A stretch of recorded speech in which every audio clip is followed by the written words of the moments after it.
이맘때쯤 되면 조금 더 열심히 생각해보게 되고 조금 더 한 번 더 고요를 우리가 생각해보는 시간이 될 것 같습니다. 함께 이 시간 기도하며 나아갈 때 주님께서 나를 위해 오셨음을 내가 기억하는 이번 해 되길 원합니다. 주님 가장 높은 곳에 계셔야 할 주님께서 가장 낮은 곳 가운데에 주님 우리를 위하여서 오셨음을 우리가 기억합니다. 이런 마음 가지고 다 함께 좀 적당히 묵상하며 기도하며 나아갑시다. 기도하겠습니다.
함께 찬양하며 나아갑시다.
선한 능력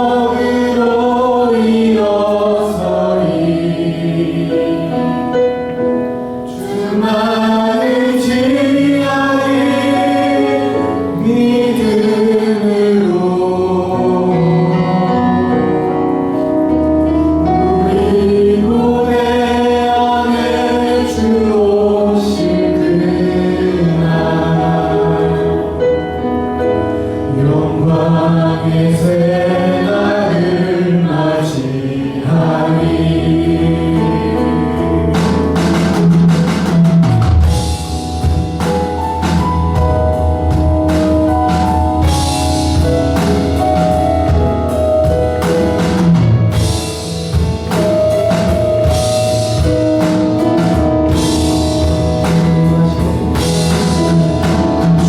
주님이 하신 고난의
유일하신 주님, 부활의 주님이십니다. 주님, 죽음 가운데 있었던 우리 가운데 주님께서 대신하여 죽으시고 주님께서 다시 사셔서 부활의 놀라운 능력으로 우리가 살아가게 하십니다. 주님, 우리가 그 부활의 능력을 매일매일 누리며 그 보혈에 힘입어서 세상 가운데 나아가는 우리들 되게 하여 주시옵소서. 주님, 우리들 삶을 주님께서 붙들어 주셔달라고 함께 결단하며 시간 함께 기도하며 나아가겠습니다. 기도합시다.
존귀하신 아버지 하나님, 온 세상을 창조하시고 우리를 지으셨으며 우리의 이름을 아시는 주님을 찬양합니다. 계절이 바뀌고 꽃은 졌으며 우리의 마음은 자주 흔들리지만 주님은 언제나 동일하시고 신실하십니다. 그럼 주님께서 우리의 아버지 되어주시며 우리 삶을 붙들어주시니 우리가 부족함이 없고 주님으로 충만하여 이 세상 가운데 담대히 나아갑니다. 그러나 주님, 우리가 세상을 살아갈 때에 세상 법칙과 삶이 너무 익숙해져서 거룩하게 구별되지 못한 순간들이 많습니다. 하나님의 지혜를 구하지 않고 세상의 지식과 학식을 쌓으려고만 했습니다. 훌륭한 연구 성과나 성취가 하나님을 위한 것이라고 스스로를 속이기도 했습니다. 노력이라는 이름들로 나의 높아지려는 교만을 감추기도 했습니다. 가장 높은 곳에 계셔야 하는 주님께서 가장 낮은 자리에 오셨습니다. 구유에서 나시고 십자가에 달려 죽으셨습니다. 보혈의 능력으로 깨끗이 씻기게 해주시고 겸손의 왕이신 예수님 닮은 우리의 삶이 되게 해주세요. 주님의 부르심을 받아 오늘 이 자리에 나오게 하심을 감사드립니다. 서로를 사랑하며 하나님을 사랑하는 공동체로 우리를 불러주심을 감사드립니다. 또한 서울대학교에서의 빛과 소금의 역할을 감당하는 교회로 세워주심을 감사드립니다. 주님께서 주신 사명을 우리가 늘 기억하며 기쁨으로 감당하게 하시고 그때에 하나님의 나라가 이곳 가운데 확장될 줄을 믿습니다. 새로운 사역지로 자리를 옮기신 김은영 목사님과 배용실 사모님을 기억하셔서 열매 맺는 사역 되게 해주세요. 또한 우간다에 계신 홍종인 김난주 선교사님의 사역들을 통해 그곳에 영적 리더들이 세워지게 해주세요. 우리에게 우리 각 사람들에게도 더 큰 담대함과 믿음을 주시고 예수님 닮은 삶을 통해 이 땅 곳에서 주님의 사랑이 퍼져나갈 수 있기를 원합니다. 오늘 예배를 위해 기도합니다. 예배의 시작부터 끝나는 시간까지 성령님께서 주관하여 주세요. 말씀을 전하시는 최태현 교수님을 붙들어 주셔서 하나님의 말씀을 우리가 듣고 반응하며 하나님을 더 알아가는 시간 되게 해주세요. 우리의 예배가 온전히 주님께 드려지길 원합니다. 나라와 권세와 영광이 영원히 아버지의 것입니다. 예수님 이름으로 기도드립니다.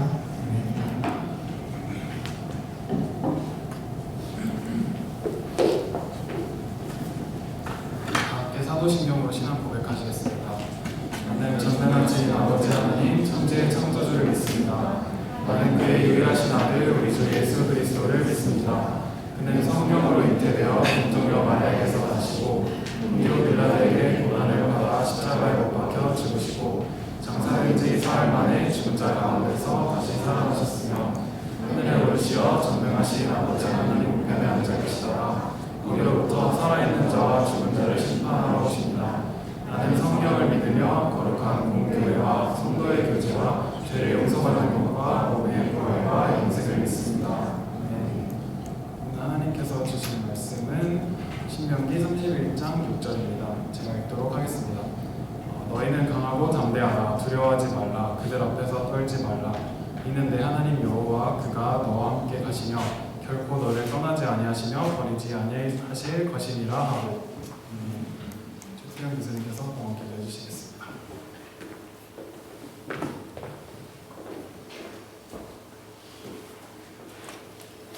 네, 다 함께 기도하시겠습니다. 사랑의 주님, 오늘 이 자리에서 저희가 예배를 드리고 주님을 빕니다. 저희들 이 자리에 주님께 드릴 예물을 가지고 나왔습니다. 저희 예물과 저희 마음을 받아주시고 주님의 뜻이 이 땅에 이루어지게 하옵소서. 예수님 이름으로 기도합니다. 아멘. 네, 오늘 말씀을 시작하면서 여러분에게 질문을 하나 던지고 싶습니다. 여러분 살면서 용기를 내본 적이 있으십니까? 자신에게 불편하거나 불공평하게 느껴지는 상황에 대한 컴플레인 말고, 물론 이런 행동도 이제 권위주의적인 분위기에서는 굉장히 용기가 필요한 것이긴 하지만, 그런 거 말고 성경에 나오는 그런 의의 목마른 믿음의 선조나 예수님처럼 우리의 분노하거나 혹은 뭔가의 사랑에 빠져서 그 사람을 이 땅을 치유하고자 용기를 내본 적이 있는가 하는 것입니다. 이렇게 표현하니까 너무 거창한 이야기가 될지도 모르겠어서 그냥 그저 현재 안정감을 넘어서 옳은 일을 위해서 자신을 취약한 상태로 만들었던 경험이 있냐고 바꿔서 물어도 될 것 같습니다. 그런 순간이나 혹은 행동 직전까지 갔었으나 차마 행동으로 옮기지 못했던 그 순간을 잠시 떠올려 보십시다. 나서야만 했던 순간, 하기 싫은 말을 해야 했던 순간, 혹은 가던 길을 멈추고 돌아와야 했던 그 순간, 그러나 하지 못했던 순간 말이죠. 그때 여러분의 기분은 어떠셨습니까? 행동을 했다면 막 가슴이 벅차오고 두 주먹에 힘이 불끈 쥐어지는 그런 영웅적인 느낌이었나요? 아니면은 무기력하고 스스로를 부끄럽게 여기게 되는 그런 느낌이었나요? 어쩌라고 하는 마음이 심해지는 않았나요? 지금 우리는 용기에 대해 이야기하고 있습니다. 용기를 내야 했던 이유나 목표에 도취되면 사람은 자신이 영웅이 된 것처럼 들뜨게 됩니다. 반면 우리가 용기를 내야만 하는 대부분의 순간은 등 뒤에서 이렇게 식은땀이 흐르고 입술이 바짝 마르며 도망치고 싶은 마음이 굴뚝 같은 순간들일 겁니다. 그런 상황에서 내는 것이 이제 용기인 거죠. 그렇지 않다면 이미 그냥 계산선, 안전한 선택에 불과합니다. 그래서 용기는 무겁습니다. 용기는 두려움이 없는 상태가 아니라 두려움으로 다리가 떨리지만 그럼에도 불구하고 더욱 숭고한 무언가에 압도돼서 한 발자국을 내딛는 마음과 행동입니다. 신학자 폴 틸리는 존재의 용기라는 책에서 인간의 가장 깊은 두려움을 비존재의 위협이라고 말했습니다. 그러니까 아무것도 되지 않아버리는 상황입니다. 내가 이 선택을 했을 때 실패하면 어떡하지? 내 삶은 어떻게 되지? 내 목표는? 이 없어짐, 실패, 허무에 대한 공포가 우리를 그 자리에 가만히 있게 만듭니다. 가만히 있으면 절반이라도 간다는 말이 틀린 말은 아닌 겁니다. 용기라는 것을 자칫하면 모든 것을 잃게도 만듭니다. 이런 상황에서 어떤 행동을 촉구할 때 그리스도인들은 보통 믿음이라는 용어를 사용하죠. 느부갓네살 왕의 불같은 진노 앞에 서 있었던 다니엘과 세 친구의 자세를 우리는 믿음이라고 부릅니다. 비록 다니엘의 세 친구들이 다니엘서 3장 18절에서 그렇게 하지 아니하실지라도 라고 말했지만은 우리는 보통 믿음을 결과가 이루어질 것이라고 의심하지 않는 것까지를 포함하는 자세로 봅니다. 여러분들 중에 믿는다고 고백하면서 결과로부터 자유로운 분 있으신가요? 믿음은 바라는 것들의 실상이다라고 히브리서 11장 1절에서 말씀했을 때 믿음이 기복신앙과 결합되면 결과에 대한 갈망이 됩니다. 그것은 결과가 아니라 지금 옳은 행동에 초점을 두는 용기와는 다릅니다. 여러분, 용기는 과연 무엇일까요? 오늘의 주제는 바로 이 질문입니다. 저는 용기를 취약한 위치에 있는 사람이 결과를 예상할 수 없는 위험한 상황에서 옳은 길을 선택하는 태도라고 정의하고자 합니다. 이를 바탕으로 이야기를 풀어가 보겠습니다. 제가 신학자가 아니라서 확신 있게 말하지 못하는데 성경에서 용기에 해당하는 단어는 이렇게 콕 집어내기 어려운 모양입니다. 용기나 영어 커리지에 대한 상응하는 단어를 콕 집어내기는 어려운 모양입니다. 대신 맥락상 유사한 의미를 지닌 말들이 있습니다. 우선 이제 구약의 히브리어에는 하자크가 있습니다. 이는 여호수아 1장 9절에서 하나님께서 여호수아에게 강하고 담대하라라고 말씀하실 때 그 강하고에 해당합니다. 이는 육체적인 강인함이라는 뉘앙스가 있습니다. 그러니까 꽉 붙잡고 버티고 있으라라는 느낌입니다.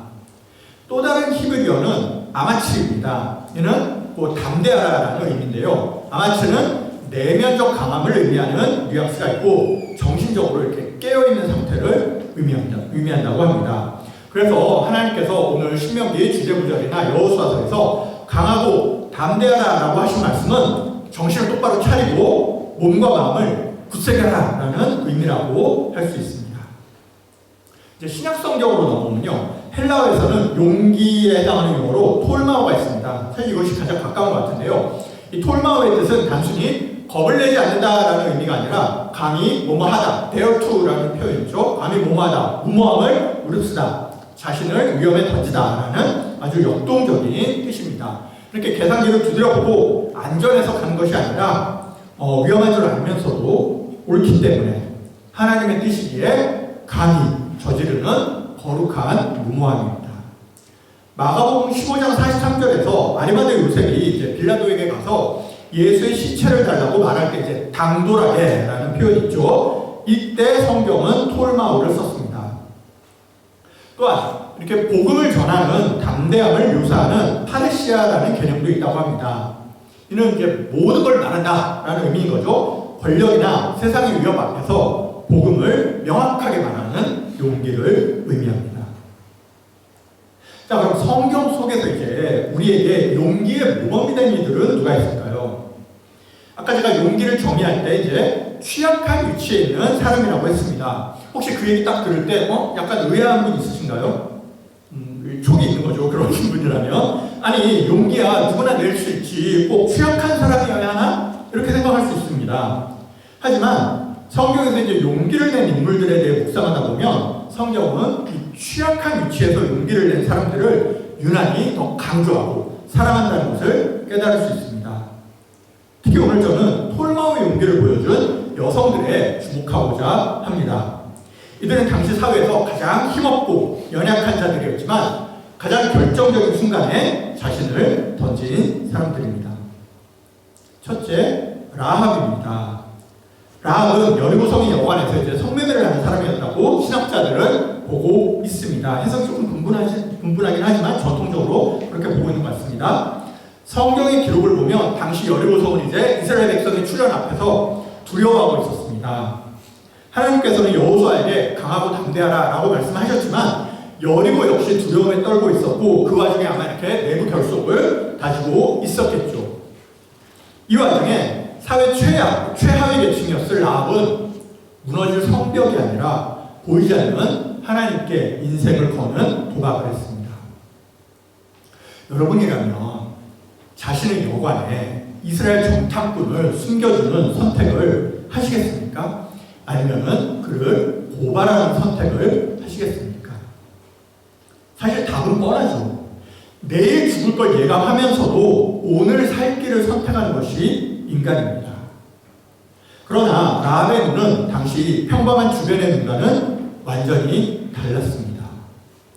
라합에게 이제 오늘날 의미의 그런 시각적인 믿음이 있었다고 말할 수 있는지는 모르겠습니다. 그는 정탐꾼을 숨겨주는 쪽이 생존 확률이 더 높다고 생각했을 수도 있습니다. 반면 자신의 동족을 배신한다는 괴로움이나 이거 숨겼다가 들킬지도 모른다는 두려움과도 씨름해야 했을 것입니다. 어쨌든 이런 상황에서 라합은 더 어려운 선택을 했습니다. 그리고 그 용기가 그의 가족을 살렸습니다. 둘째, 룻입니다.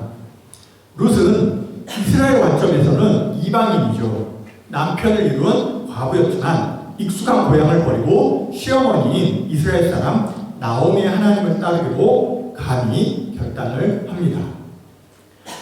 백보양보에서 라합에게는 이제 당시 전쟁의 승패에 대한 나름의 계산이 있었다고 말할 수도 있습니다. 하지만 룻에게는 당시 아무런 계산도 불가능한 상황이었습니다. 룻은 자신의 모든 것을 그냥 내던지고 아무 기약도 없는 상황으로 스스로 걸어 들어가는 용기를 보였습니다. 심지어 룻 입장에서는 그냥 이스라엘 땅으로 가기로 한 것만이 용기가 아니에요. 룻은 계속 용기를 내야 했습니다. 남성 일꾼들이 보는 밭에서 이삭을 줍는 일도, 보아스에게 이렇게 먼저 다가가는 일도 모두 용기를 필요로 하는 일이었습니다. 물론 나오미의 말에 이제 순종한 행위였지만 순종이라는 것도 그냥 되는 게 아니죠. 순종 자체가 룻의 용기였던 것입니다. 셋째, 아비가일입니다. 광야에서 사울에게 쫓기던 다윗이 나발의 집에 도움을 요청했죠.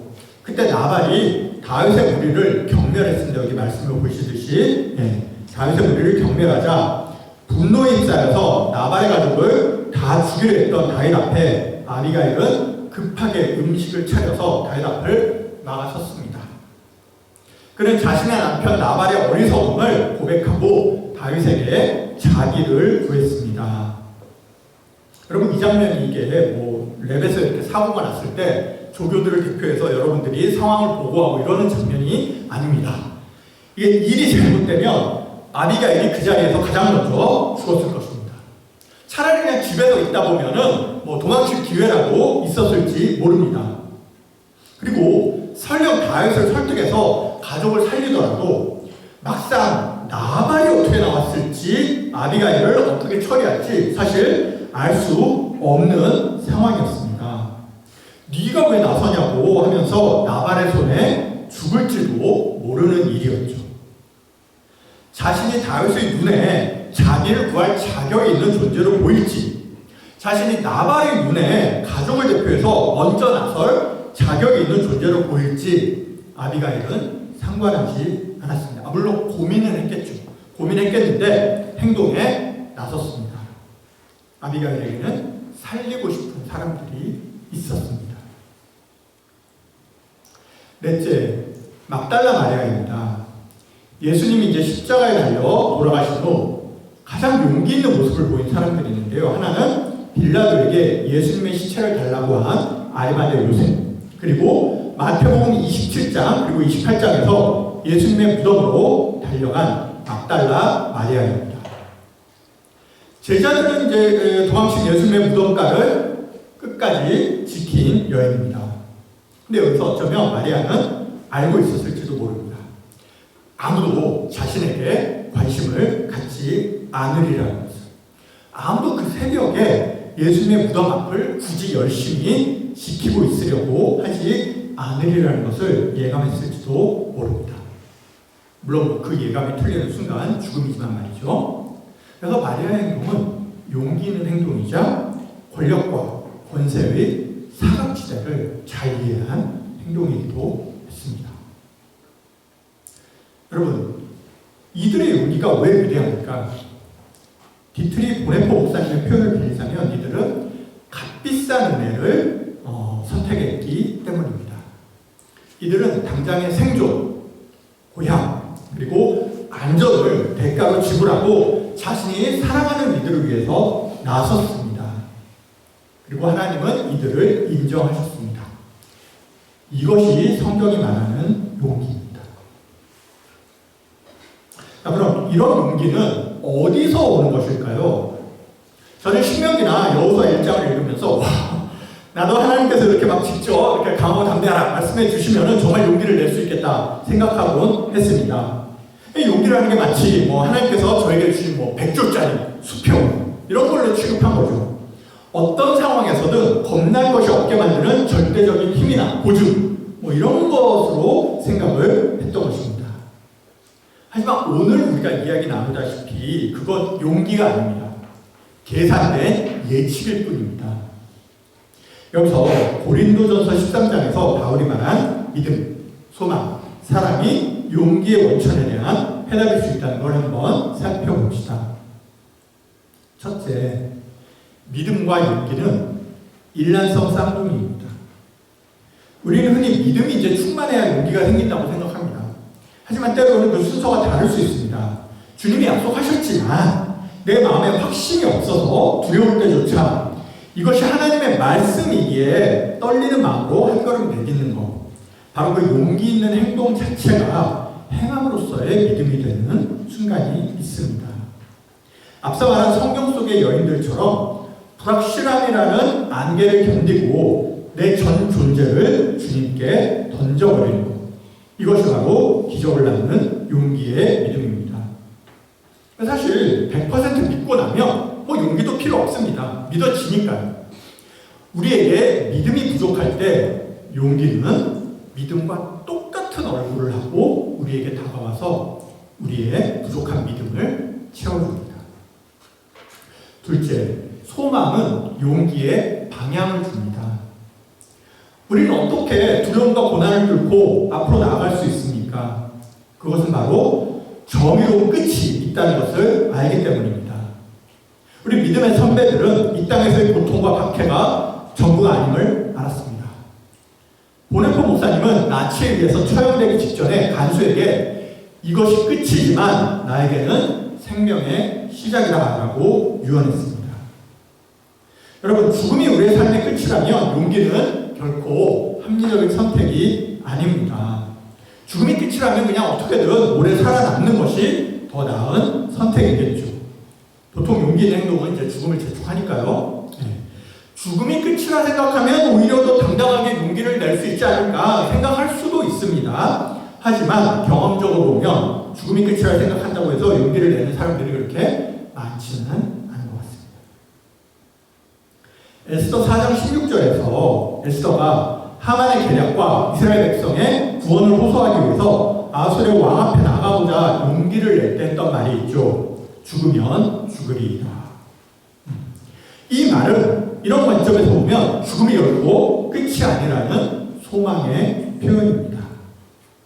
내가 죽더라도 하나님의 일은 결국 이루어질 것이고 하나님의 일이 이루어질 거라면 내가 죽음을 두려워해서는 안 된다는 분명한 자각입니다.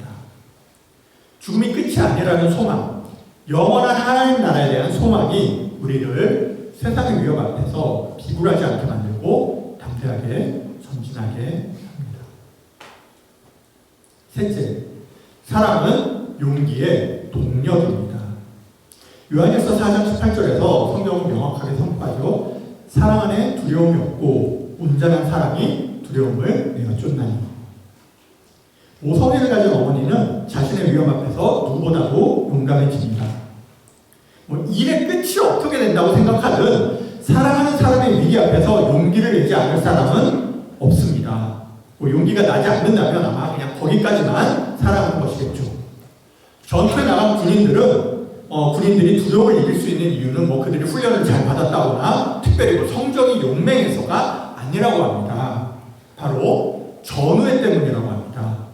전투를 함께 하다 보면 내 옆에 저 사람을 살려야겠다는 마음이 들고 그것이 두려움을 몰아낸다고 합니다. 라합도, 룻도, 아비가일도, 에스더도, 막달라 마리아도 사랑하는 존재가 있었습니다.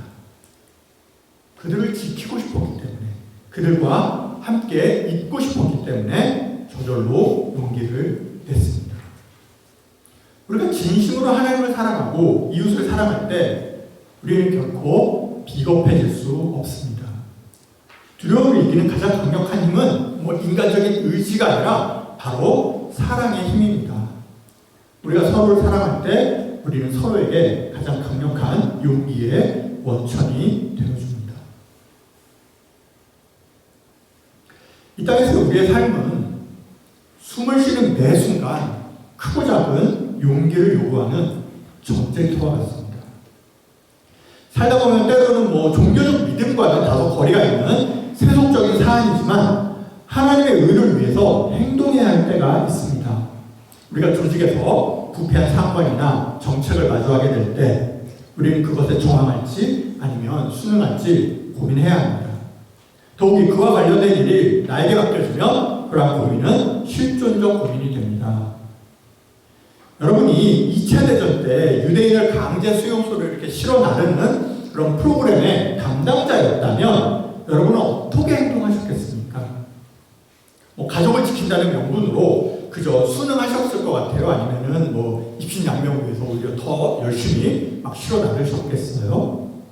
아니면 소극적 저항을 위해서 막 무능한 척 이렇게 연기를 하시겠어요? 아니면 적극적으로 반발하시겠어요?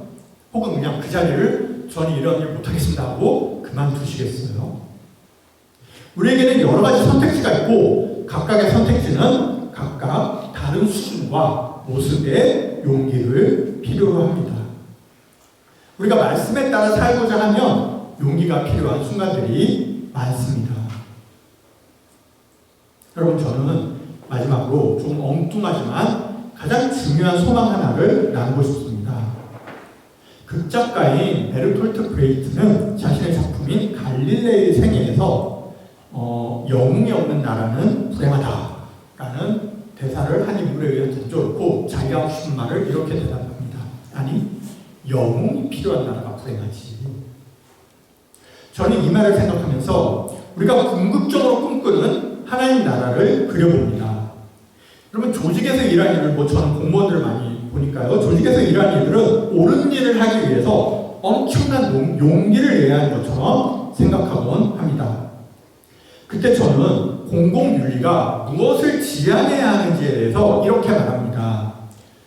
올바른 일을 하기 위해서 너무 큰 용기를 필요로 하지 않는 세상을 만들어가는 것. 진실을 말하는데, 정의를 선택하는데, 잔인한 일을 추진하는 걸 반대하는데, 부패를 지적하는데 내 직장과 생존을 걸어야 한다면, 약한 자를 돕는데 내가 불이익을 감수해야 한다면 그 세상은 아직 고통으로 아파하는 세상입니다.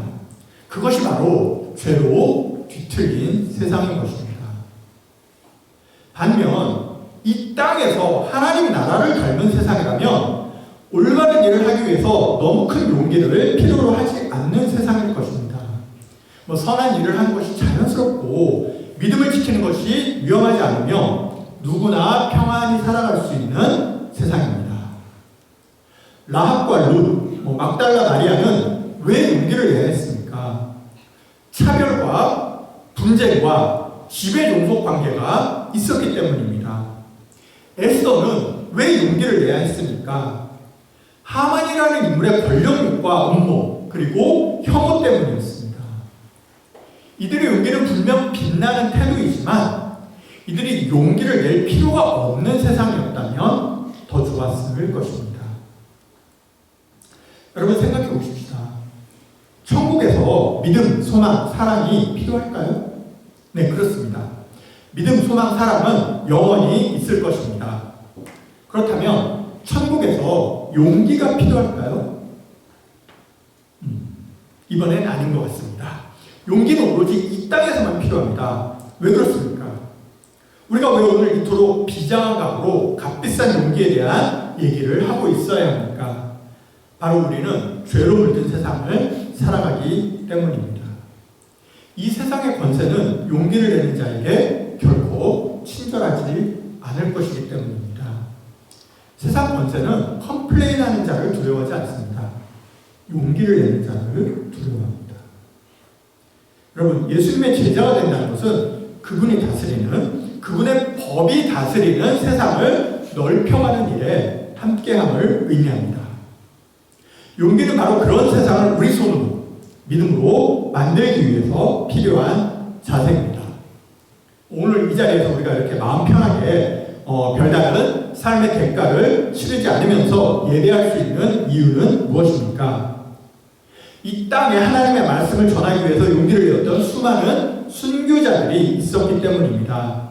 그들은 자신들이 누구를 위해 죽는지도 모른 채 믿음의 후예들을 위해 용기를 내어 성경과 복음을 전파했고 죽었습니다. 마찬가지로 오늘 우리가 내는 어떤 용기 덕분에 우리 다음 세대가 조금 더 값싼 용기로도 믿음과 계명을 지키며 평안히 살 수 있다면 우리는 비로소 예수님의 제자로 살아가고 있는 셈일 것입니다. 마태복음 6장 33절에서 예수님께서 너희는 먼저 그의 나라와 그의 의를 구하라. 그리하면 이 모든 것을 너희에게 더하시리라 하신 말씀은 오늘의 관점에서 보면 이렇게 바꿔 말할 수 있습니다. 얘들아, 용기를 내라. 이 땅에서 아버지 나라와 의를 먼저 구하는 일이 쉽지 않은 거 안다. 그래도 용기를 내라. 너희들의 용기는 결코 허무함으로 돌아가지 않고 열매를 맺을 것이다. 그리고 너희는 그 열매를 먹을 것이다. 그런 나라가 올 때까지 우리 그리스도인들이 서로가 서로에게 가장 든든한 용기의 방패가 되어주면 좋겠습니다. 그리고 세상에서도 비록 하나님의 법을 이렇게 직접 듣지는 않았지만 그 법의 뜻에 부합하는 행동을 하며 살아가는 이들에게도 용기의 방패가 되어주면 좋겠습니다. 세상의 빛과 소금이 된다는 것이 무엇이겠습니까? 우리에게 정말 믿음이 있고 죽음을 두려워하지 않는다면 보네퍼 목사님처럼 악이 범람하는 곳에서 그리스도인들이 남들보다 먼저 용기를 내야 합니다. 아무도 건드리지 않는 곳에서 안전하게 우리끼리 뭉쳐서 큰 목소리를 내는 것이 아니라 아무도 바라보지 않는 조직과 사회의 어두운 그늘에서 홀로 서서 옳은 일을 위해 두려움 없이 한 걸음 먼저 내딛는 여러분들의 그 발걸음을 주님이 지켜주실 것입니다.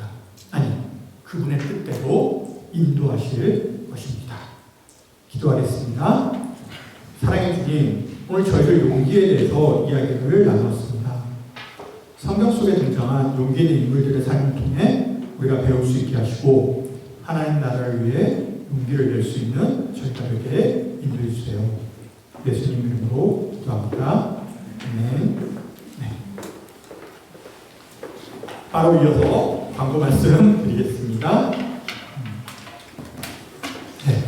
먼저 오늘 이제 지난주에 못한 생일 축하부터 하겠습니다. 12월달 생일은 우리 김승희 사모님 5일, 그 다음에 이하진 선생님 5일, 그리고 홍혜영 자매님 18일입니다. 네, 앞으로 나와주시면 감사하겠습니다. 앞으로 다들 같이 나오시죠.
오늘 저희 교회 방문해 주신 지체분들이 있으십니다. 간략하게 혹시 소개해 주실 수 있어요? 네, 간략하게 인사 부탁드립니다. 두 분 저희 간단히 이렇게 소개를 드렸는데 사실 이렇게 장평화 박사님이랑 이종욱 박사님이랑 아마 다음 학기부터 풍실대학교 화학과에 같이 화학 강의를 하실 예정이신 두 분인데 제가 두 분 사진들 되게 비슷하고 그 다음에 앞으로 또 풍실대가 바로 이게 언덕 두 개만 건너면 가까우니까 그래서 뭐 교회를 원래 다니셨던 분 계셔가지고 그래서 그러면 한번 나와보셔라 같이 한번 이렇게 하면 좋을 것 같다 학생들이고 해서 좀 모셔겠고요. 이쪽이 장평화 박사님이고 이쪽이 이종욱 박사님.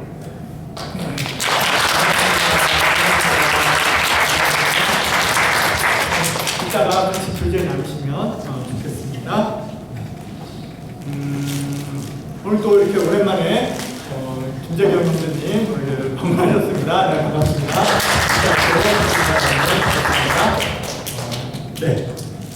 자, 그리고 우리 전도사님 등장하셨습니다. 네. 아유, 저랑 수술 안 해주셔서 다행입니다. 네, 같이 기도해 주시면 감사하겠습니다. 그리고 뭐 아시겠지만 김은영 목사님 오늘 새로운 교회에 부임, 취임식하시는 날입니다. 같이 또 기도 부탁드리겠습니다. 그 다음에 어디 갔어? 네. 생일 축하. 회원자매님 오늘 저기 라오스로 이제 바로 예배 끝나자마자 출장합니다. 그 출장 일정 또 잘 지켜달라고 같이 기도하면 좋겠습니다. 네. 저희 다음 주는 이제 성탄 예배로 성탄 주일 예배로 모입니다. 다음 주는 목장 모임은 없고 예배 끝나고 2부 순서가 있을 예정입니다. 그리고 12월 25일에는 성탄 예배가 있고 12월 31일에는 저희 대학원 예배에서 준비하는 송구영 주님회가 있습니다. 그리고 함께 노력해요 캠페인하고 여러 가지 모임 기억해 주시기 바랍니다. 감사합니다.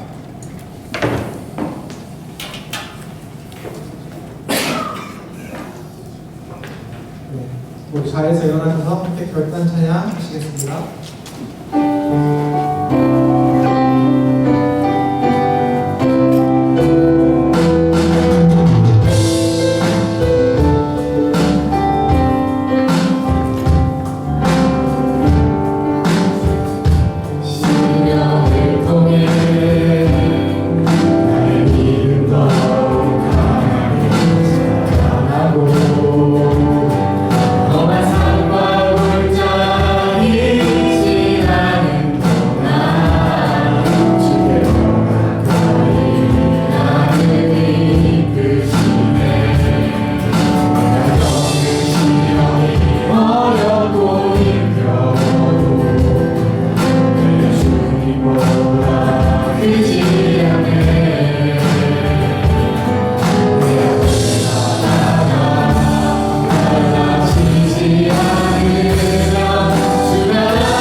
주님의 은혜가 큰 줄 믿습니다.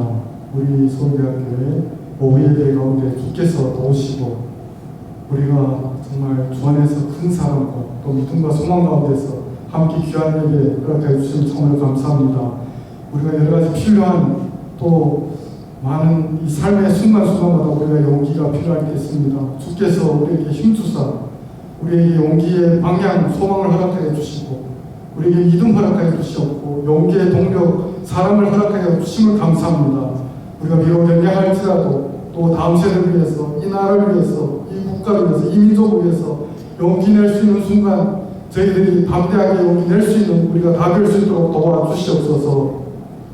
지금은 우리 주 예수 그리스도의 은혜와 하나님의 극진하신 사랑과 성령의 강함 활동하시니 이 자리에 모이소기 주 안에 거룩한 형제자매 머리 위에 또 교회 위에 열방 위에 영원히 함께 있을지어다. 아멘.